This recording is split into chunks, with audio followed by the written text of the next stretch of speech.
People don't determine your destiny. Don't let them talk you out of what God put in your heart. You have to become deaf to the naysayers, deaf to relatives that tell you you can't accomplish your dreams, deaf to co-workers that make demeaning remarks, say things to belittle you. The enemy will use people to try to keep you from your purpose. And they may be good people. They may love you, but they don't see what God put in you. They're judging from the outside. They don't realize what's on the inside. God put greatness in you. You quit in the past, no one cares. Unless you quit now. So, get up. Go find a new mission. Get after it. Get after it. I'm here. I said I was going to do it. I've been through hell, but I'm here. Every storm you have been through was never used to kill you. It was always used to push you. If you look back over your life, if you hadn't gone through that, you wouldn't have had this. If you hadn't gone through this, you wouldn't have had that. I don't care how strong you are. I don't care how intelligent you are. I don't care how tough you are. I don't care how resourceful you are. Sooner or later, you will run into something for which you have not been waiting. That is too much. That's when we really want other people to help us.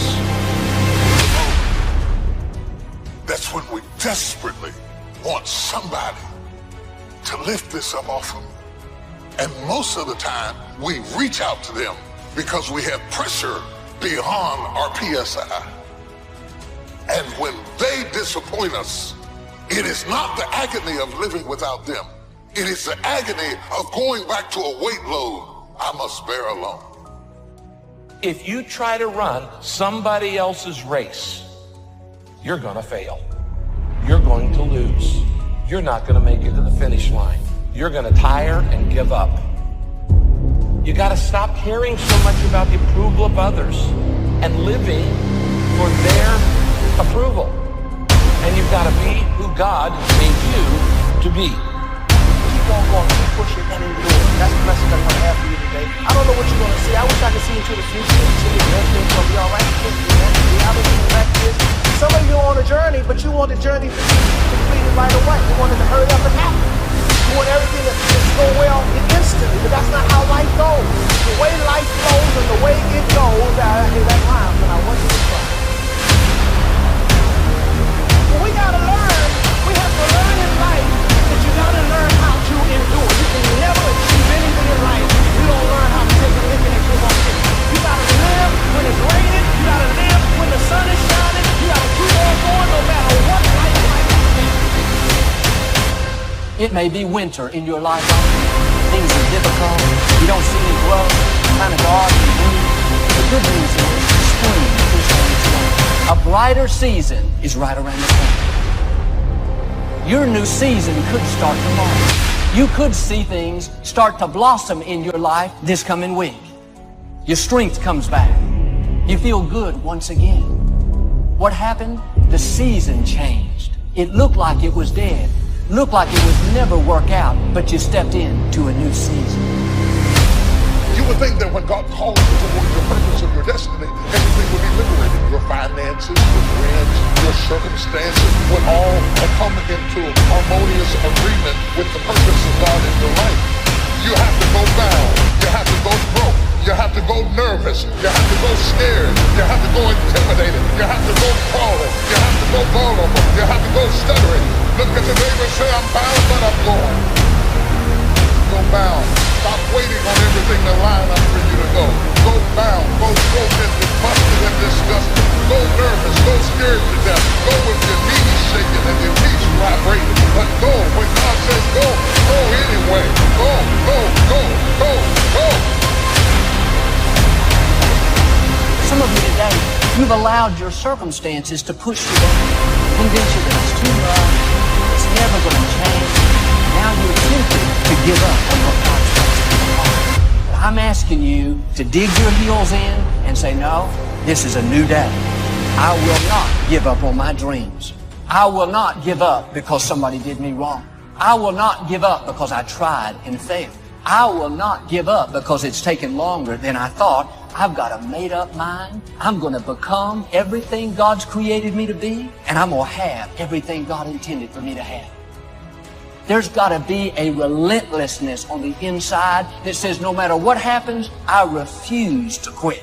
As long as God has given me breath to breathe, I'm going to keep pressing forward, pursuing my dreams, believing for His very best.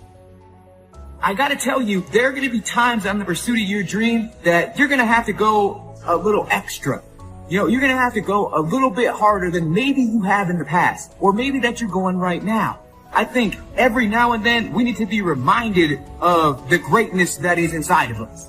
Like, we need to be reminded of how much of an amazing person we are. Your capacity grows the more you're able to release. It's releasing that gives you time for renovation. I'm challenging my best. Some of you in this room right now, the pain of releasing it is keeping you from growing your capacity. It's painful. It can feel like fire, but as the walls come down, your ability to contain and to receive more. Don't waste your pain. Someone say, don't waste your pain. Everything about your life that God has for you is always outside of your comfort zone. Your comfort zone has everything except your calling. Pain, challenge, expands my capacity. Consider your mother when you face trials and times because you know the testing of your faith is developing perseverance. There's a development process. Perseverance means my capacity got bigger. I can handle more. I love this little phrase. It says this. The definition of capacity is the ability to receive or to contain. Yet I actually believe the definition that you choose to believe for your life is going to be the thing that's going to cap your capacity. Some of you have been convinced you're in a losing season right now because you feel very discombobulated on the inside. You're not so certain about certain things that are going on in your life right now. It is not a loss. In fact, it is a new level. It is actually you going deeper into the things of God to understand His heart at a level that you couldn't have before. It's already yours. The grace that you need to change is already yours. The grace that you need to go forward is already yours. The grace that you need to rise up is already yours. The grace that you need to do it in the face of adversity and uncertainty, it's already yours. What you are reaching for is already yours. Everything starts with thought. So you must be wise and careful what you think about, because that starts everything. You gotta be wise and careful. Every day, stand guard at the door of your mind. And you decide what goes into your mental factory. Don't let anybody just dump anything they want to in your mental factory, because you've got to live with it. But inside of you, there is a natural inclination to leave. But we have been almost harnessed like a horse, where they have placed certain things in our lives that administer pain if we move it alive. They come by threat. They come by intimidation. They come by instilling fear in you if you do certain things, like losing your job if you resist something. They got these pressure points, like a horse. You know, you control the horse by pain. When you put that stirrup in that horse's mouth, you know, that bridle, that hurts the horse. When you pull it, it hurts the horse, so the horse turns to stop the hurt. That means you're not controlling the horse. The horse is responding to pain. And that's what they've done with humans. The culture has put a bridle in your life, which tells you, don't go in that direction. We will give you that. My hope, you will by yourself spit the bridle out. That you will regain your natural stallion spirit. Anybody feel that in their mind? And that's what I want to see. I want people to capture themselves and say, wow, this is me. That's a struggle, me.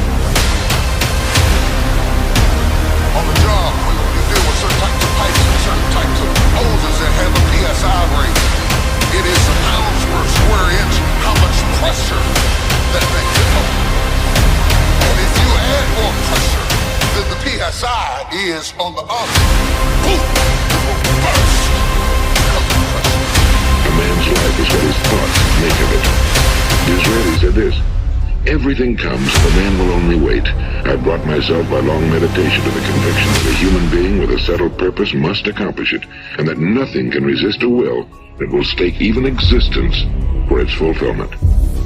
Ralph Waldo Emerson said this: a man is what he thinks about all day long. William James said, the greatest discovery of my generation is that human beings can alter their lives by altering their attitudes of mind. And he also said, we need only in cold blood act as if the thing in question were real, and it will become infallibly real by growing into such a connection with our life that it will become real. It will become so knit with habit and emotion that our interest in it will be those which characterize belief. He also said, if you only care enough for a result, you will almost certainly attain it. If you wish to be rich, you will be rich. If you wish to be learned, you will be learned. If you wish to be good, you will be good. Only you must then really wish these things and wish them exclusively, and not wish at the same time 100 other incompatible things just as strongly. See, ladies and gentlemen, life is too short trying to play it safe. It's too short and unpredictable, being miserable. It's too short for that. Here's the thing. There's no safe position in life. Let me tell you why. It's a quiet secret that most people don't realize. You can't get out of life alive. So you got to be bold in life. See, a lot of people, when things don't happen when they want it to happen, they become negative. And they turn out and start projecting a lot of negative energy. No, you've got to make a conscious, deliberate, determined effort to be positive. Because see, when you know within yourself things are going to work out for you, when you know within yourself that some way, somehow, you're going to make it, and these are just some of the hoops you've got to flip through in order to get there, it's okay. Discipline is like a set of magic keys that unlocks all the doors of wealth, happiness, sophistication, culture, high self-esteem, pride, joy, accomplishment, satisfaction, and success. The first key to discipline is awareness of the need for and the value of discipline, and especially the discipline to make the changes. What will it take? What must I do? And what must I become to get all I want from my life? The second key is the willingness to maintain your new discipline deliberately, wisely, consistently. And the third key to discipline is the commitment to master the circumstances of your daily life, to see and harness the opportunities to make something of the sun and the rain, the good as well as what comes in the guise of misfortune. It's necessary that you stretch and challenge yourself and say, let me see, I start out as a trainer. I'm a trainer. That's what I am. That's what my expertise was in. And then I decided, let me see, can I speak? And then I discovered, hey, I can do this. What if I hadn't tried to do them, just been satisfied with just being a trainer, with a limited vision of myself? And then after training, and then I said, well, maybe I can go into business for myself. And I started speaking, going into business for myself. Well, maybe I could train other speakers and teach them how to go into business for themselves. See, you want to have a backup plan. You want to have other strategies for yourself. In case this doesn't work out, you got something else going over here. You don't want to ever put yourself in a situation where you have a limited vision and you're only using a limited amount of your talents, of your skills, and of your abilities. And I'm saying to you, it's possible you've got some talents, some ideas in you, your ability to do some stuff that you haven't even discovered yet. Now I'm suggesting that it's necessary that you get outside of your comfort zone. It's necessary that you develop some new relationships where you can learn from people. It's necessary that you do reading, that you do research. It's necessary, if you're already involved in some business, that you don't be satisfied with where you are. If you want to make it today, it's necessary for you to constantly look at ways of getting better.